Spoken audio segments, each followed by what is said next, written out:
Welcome to our online education channel. Student, তোমরা কেমন আছো? আশা করছি ভালো আছো। আজকে আবার একটা ভিডিও নিয়ে চলে এসেছি তোমাদের সামনে। আর তোমাদেরকে একটা কথাই অনেক দিন থেকেই বলছি, স্টুডেন্ট তোমরা কখনোই ভেবো না, তোমরা হয়তো 3-4 পড়ছো বা 5 পড়ছো, কখনোই ভেবো না এটা 3, এটা কেন দেখবো। তোমরা 3, 4, 5 তিনটে ক্লাস দেখলে তবেই তোমরা ভালো স্কোর করতে পারবে অঙ্কে। এই যে সামনে বৃত্তি পরীক্ষা, তারপরে মিশনের ফর্মগুলো বেরোচ্ছে, তোমরা তখনই পারবে যখনই 3, 4, 5 তিনটে দেখবে। যখন দেখবে 3 তোমরা দেখতে, আমার এই ভিডিওগুলো তোমরা দেখতে থাকো, তোমরা শিওর সব অনুশীলনী তোমরা নিজে নিজে পারবে না। অতএব সেই জন্যই বলছি, এগুলো তো এক্সট্রা বই, এগুলো 3, 4গুলো খুব টাফ ব্যাপার। এগুলো বোর্ডের প্রশ্ন ছাড়া 3, 4 খুব টাফ। এগুলো যদি তোমরা দেখো তাহলে 3, 4, 5 তিনটে দেখলে তবেই তোমরা প্রবেশিকা পরীক্ষা ভালো ফল করতে পারবে। তাহলে অবশ্যই তোমরা এই চ্যানেলগুলো, এই ভিডিওগুলো অবশ্যই প্রত্যেকটা ভিডিও তোমরা দেখতে থাকবে। তাহলে আজকে আমি শুরু করছি প্রশ্নমালা 43, কোনো মিস জানা। আমি ক্লাস 3, আমি প্রত্যেকটা অঙ্ক করিয়ে যাচ্ছি তোমাদেরকে, তোমরা মন দিয়ে দেখতে থাকো। এখন হচ্ছে 43 অনুশীলনী শুরু করলাম। একের দাগের কর। 0.03 টাকার সঙ্গে কত পয়সা যোগ করলে 1 টাকা হবে? 1 টাকার সময় 100 পয়সা মাইনাস 0.303 পয়সা করে দেখলাম 0.97 টাকা বা 97 পয়সা। টাকা করলে 0.97 টাকা করতে হবে, আর পয়সা শুধু করলে শুধু 97 পয়সা। এটাই অ্যান্সার। তারপর হচ্ছে 35 কিগ্রা 5 গ্রাম সমান কত কিগ্রা? আমি লিখলাম কিগ্রা হেগ্রা করে, দিয়ে 35টা কিগ্রা নিলাম, দুটো শূন্য মাঝখানে বসলো। এইটা করে নিলে তোমাদের বোঝার সুবিধা হবে, কেননা এই ফাঁকা জায়গাগুলো শূন্য বসবে। তারপর 5 গ্রাম। তারপর যখন তুমি এটা কিগ্রায় পরিণত করবে 35.005 কিগ্রা হবে। কিন্তু গ্রামে পরিণত করলে সবগুলো একসঙ্গে লিখে গ্রাম, তখন আর দশমিকটা হবে না। কিগ্রা চেয়েছি যেহেতু 35.005 কিগ্রা। 2 মিটার লম্বা এক গাছি দড়ি থেকে 20 সেমি দৈর্ঘ্যে কয়টি টুকরো পাওয়া যাবে? 20 সেমি দৈর্ঘ্যে 2 মিটার লম্বা বাঁশটা 20 সেমি দৈর্ঘ্যে টুকরো করলে কটা টুকরো হবে? তাহলে 2 মিটার সমান 200 সেন্টিমিটার আমরা জানি, মিটার বা ডেসিমিটার সেন্টিমিটার। তাহলে 20কে 200 দিয়ে 200কে 20 দিয়ে ভাগ করে নিচ্ছি, 20 10 200, তাহলে দড়িটি 10টি টুকরো করা যায়। এটাই উত্তর। তারপর 2 অঙ্কের সবচেয়ে বড় মৌলিক সংখ্যাটি কি? 97। আর তারপর 98 কিন্তু বিভাজ্য হয়, হ্যাঁ, 99 কিন্তু বিভাজ্য হয়, 9 11 99, কিন্তু 97 কোনো কিছুতে বিভাজ্য হয় না। ওই জন্য 2 অঙ্কের মৌলিক সব থেকে বড় সংখ্যা হচ্ছে 97। এটাই উত্তর। তারপর চলে এসো তোমার এই অঙ্কটা। হ্যাঁ, বলছে বাসে যেতে, বলছে তুমি যদি বাসে যাও তোমার যতটা সময় লাগবে, তুমি অঙ্কটা বার করে দাঁড়া 1 মিনিট। এই অঙ্কটা হচ্ছে এইটা 43 অনুশীলনী। ট্রেনে হাওড়া থেকে ব্যান্ডেল যেতে 1 ঘন্টা 15 মিনিট সময় লেগেছে। এই যে ট্রেনে হাওড়া থেকে ব্যান্ডেল যেতে তোমার কত সময় লেগেছে? 1 ঘন্টা 15 মিনিট। বাসে যেতে তার সময় লাগছে 2 ঘন্টা 5 মিনিট। তা বাসে যেতে কত বেশি সময় লাগছে? হ্যাঁ, তাহলে ট্রেনে গেছো 1 ঘন্টা 15 মিনিটে, কিন্তু বাসে গেলে 2 ঘন্টা 5 মিনিট। তাহলে বাসে কতটা বেশি সময় লাগছে? তাহলে অঙ্কটা হবে এটাই। 2 ঘন্টা 5 মিনিট লিখলে আর 1 ঘন্টা 15 মিনিট লিখলে বিয়োগ করবে। হ্যাঁ, কিন্তু বিয়োগ তুমি যখনই 5 মিনিট 15 মিনিট, 5 ওপরে থাকলে 15 নিচে থাকলে বিয়োগ হয় না। তার জন্য তুমি এই 2 ঘন্টা থেকে 1 ঘন্টা ধার নিলে 60 মিনিট। তাহলে 5 মিনিটের সঙ্গে 60 মিনিট যোগ করলে আর এখানে পড়ে রইলো 1 ঘন্টা। তাহলে সেইটা আমি আবার এখানে ভালো করে লিখলাম। 2 ঘন্টা থেকে এধারে 1 ঘন্টা পড়ে রইলো, আর এই যে 65 মিনিট হলো, এটা 65 মিনিট, আর তলায় 1 ঘন্টা 15 মিনিট, 1 ঘন্টা 15 মিনিট দিয়ে বিয়োগ করলে 5 5 মিলে গেল 0, 1 কত দাও 6, 5 দাও 6, আর 0 ঘন্টাটা 1 1 মিলে গেল 0, তাহলে 55 মিনিট। তাহলে বাসে যেতে তোমার বেশি সময় লেগেছে ট্রেনের টাইমের থেকে, বাসে যেতে ট্রেনে লেগেছে 1 ঘন্টা 15 মিনিট, বাসে যেতে তোমার বেশি সময় কতটা লাগলো? 50 মিনিট। এটাই উত্তর। তারপর হচ্ছে 2 দ্বারা বিভাজ্য সংখ্যার শেষ অঙ্ক কি কি হতে পারে? 2 দ্বারা বিভাজ্য সংখ্যা শেষ অঙ্ক যদি 10 অবধি ধরি তাহলে 0, 2, 4, 6, 8।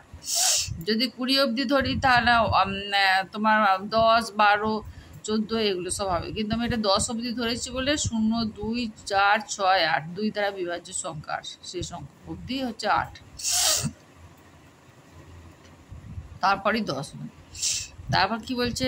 100 থেকে 200 মধ্যে 19-এর গুণিতক কি কি? ওই যে 100 থেকে বলেছে, 100 আগে কিন্তু বলেনি, তাহলে 100 অবধি যে গুণিতকগুলো ওগুলো বাদ দিয়ে দাও। তারপরে 100 থেকে 200-র মধ্যে গুণিতক 19-এর 6 দিয়ে করবে। 6, 19, 114, 7, 19, 133, 100, তারপর 52, 171, 190। 6-এর পর থেকে হচ্ছে 100 থেকে 200-র মধ্যে যে গুণিতক সেগুলো হচ্ছে 19-এর 6-এ 114, এইখান থেকে শুরু হলো। তারপর 133, 152, 171, 190 এগুলো হচ্ছে 100 থেকে 200-র মধ্যে 19-এর গুণিতক। তারপরে দুটি সংখ্যার অন্তর 76.08, ছোট সংখ্যাটি 97.01 হলে বড় সংখ্যাটি কত? বড় সংখ্যাটা এটাই হবে, ছোট সংখ্যাটি 97.01 আর বড় সংখ্যাটা কত হবে? এই দুটো সংখ্যা যোগ করে দিতে হবে।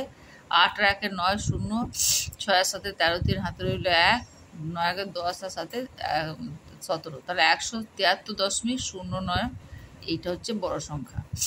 ছোট সংখ্যাটি 97.01 হলে বড় সংখ্যাটি কত বলেছে? তাহলে বড় সংখ্যাটি 173.09, এটাই হচ্ছে উত্তর। তারপর একটা অঙ্ক বলছে, কয়ের অঙ্ক বলছে 43 দাগে এই একটি সংখ্যা এত হলে অপর সংখ্যাটি কত হয়ে গেল। তারপর হচ্ছে এইগুলো 1, 2, 3 এই অংশ যোগফলের সঙ্গে কত যোগ করলে 1000 হবে। হ্যাঁ, আমি এই সংখ্যাগুলো একসঙ্গে যোগ করে নিলাম, হলো 891.32, দিয়ে এবার 1000-এর সঙ্গে বিয়োগ করলাম 891.32, বিয়োগ করে হলো বিয়োগফল 108.68। তাহলে কি বলছে সংখ্যাটা? যে এই সংখ্যাগুলি যোগ করে আর কত যোগ করলে 1000 হবে? তারা 108.68 যোগ করলে 1000 হবে, এটাই উত্তর। তারপর 4-এর দাগের কি বলছে? একটি নারকেল গাছে একটি বাগানে 6টি নারকেল গাছ আছে। 3টি নারকেল গাছে 50টি, 45টি ও 79টি নারকেল হয়েছে। বাগানে মোট 309টি নারকেল হলে বাকি গাছগুলিতে প্রত্যেকটিতে কয়টি নারকেল হয়েছে? তাহলে 3টে গাছে যে নারকেলগুলো হয়েছে আমি একসঙ্গে যোগ করে নিলাম, এই যোগ 50টি, 45টি, 79টি যোগ করে নিয়ে কত হলো? 174টি। তাহলে 6 - 3, বাকি রইল 3টে গাছ। সেই 3টে গাছে কতগুলো নারকেল হবে? 309টা হয়ে গেছে মোট নারকেল, 309টা বলে দিয়েছে মোট নারকেল, আর 3টে গাছে বলে দিয়েছে 174টা। তাহলে বাকি নারকেল কত হবে? আর 3টে গাছে এটা বিয়োগ করে দিলেই পাওয়া যাবে 135। 4 কত দাও? 9, 5 দাও 9, 7 কত দাও? 10, 3 দাও, হাতে 1, 2, 2 কত দাও? 3, 1 দাও 3, 135টি বাকি নারকেল রইল। 135টি নারকেল এবার আর বাকি 3টে গাছে সমান ভাগে ভাগ করতে বলছে। তাহলে 3টে গাছে বাকি 3টে গাছে এবার সমান ভাগে হলে কটা করে নারকেল হবে? 3 × 4 = 12, 1 5 নামলো, 3 × 5 = 15, তাহলে 45টি করে। তাহলে 3টে গাছে বলে দিয়েছে 50টি, 45টি, 79টি। বাকি 3টে গাছে যে নারকেলগুলো অবশিষ্ট থাকবে কত? 135টি। সেটা 3টে গাছে সমান করে আসবে। 3টে গাছে সমান করে দেখলাম 45টা করে নারকেল হয়েছে, এটাই উত্তর। তারপর বলছে 5-এর দাগে দশমিক সংখ্যা লিখে যোগ করো ও যোগফলকে ভাষায় প্রকাশ করো। এই সংখ্যা হচ্ছে এইটা। প্রথমে দশমিক সংখ্যা 5-এর দাগে 305 পূর্ণ 6 শতাংশ, 98 পূর্ণ 9 দশাংশ, 6 সহস্রাংশ এবং 8 পূর্ণ 5 শতাংশ, 8 সহস্রাংশ। অঙ্কটা হচ্ছে এইটা। এইটাই যে 305 পূর্ণ 6 শতাংশ, 98 পূর্ণ 9 দশাংশ, এইটা অঙ্কটা হচ্ছে এইটা। এবার তুমি লিখে নেবে কেমন করে হবে? শতক, একক, দশক, শতক লিখলে মাঝখানে দশমিক লিখলে, একক, দশক, শতক লিখলে মাঝখানে দশমিক লিখলে, তারপর দশাংশ, শতাংশ, সহস্রাংশ এটা লিখে দিলে। এবার এই যে বলছে 305 দশমিকের জায়গায় 0.6 শতাংশ। তারপর বলছে 98 পূর্ণ হয়েছে দশমিকে দশমিক, তারপর 9.6, তারপর 8 পূর্ণ দশমিকে দশমিক, তারপর হচ্ছে 58 হয়ে গেল। এবার এইগুলো এই তিনটে একসঙ্গে যোগ করলে যোগফল হয়ে গেল 412.024। তাহলে এইটাকে আবার বলছে ভাষায় প্রকাশ করো। তাহলে এবার বলছে 412 পূর্ণ 2.2, এই যে দশাংশ ঘরে কিছু নেই, 0, ওই জন্য 2%, 4 সহস্রাংশ। উত্তরটা এটাই হয়েছে 412 পূর্ণ, তারপর হচ্ছে 2%, 4 সহস্রাংশ। তাহলে অঙ্কটা কি বলছে? অঙ্কটা তুমি লেখো, দশমিক সংখ্যায় অঙ্কটা লিখে যোগ করো এবং যোগফলকে আবার ভাষায় প্রকাশ করো। হ্যাঁ, তাহলে অঙ্কটা এটাই যখন বলছে, এই যে দশমিক সংখ্যায় অঙ্কটা লেখো, লিখে যোগফলকে আবার ভাষায় প্রকাশ করো। তাহলে অঙ্কটা এইটা বলেছে, আমি একদম সাজিয়ে নিয়েছি। দশমিক মাঝখানে লিখেছি একক, দশক, শতক, এধারে লিখেছি দশাংশ, শতাংশ, সহস্রাংশ। এবার অঙ্কগুলো সাজিয়ে সাজিয়ে লিখে নিয়েছি, লিখে যোগ করেছি। যোগফল যেটা হয়েছে 412.024, সেইটা আবার ভাষায় প্রকাশ করতে বলছে 412 পূর্ণ 2%, 4 সহস্রাংশ। এটাই অঙ্কটা। তারপর 6 দাগের কি বলছি, একটি কলমের দাম 12 টাকা 45 পয়সা। 10টি কলমের দাম 15টি পেন্সিলের সমান কেনা যায়। 10টি কলমের দামে 15টি পেন্সিল কেনা যায়। প্রতিটি পেন্সিলের দাম কত? তাহলে একটি কলমের দাম 12 টাকা 45 পয়সা। 10টি কলমের দাম কত আগে আমি জেনে নেবো। 12.45 গুণিত 2 সমান 12,450টি।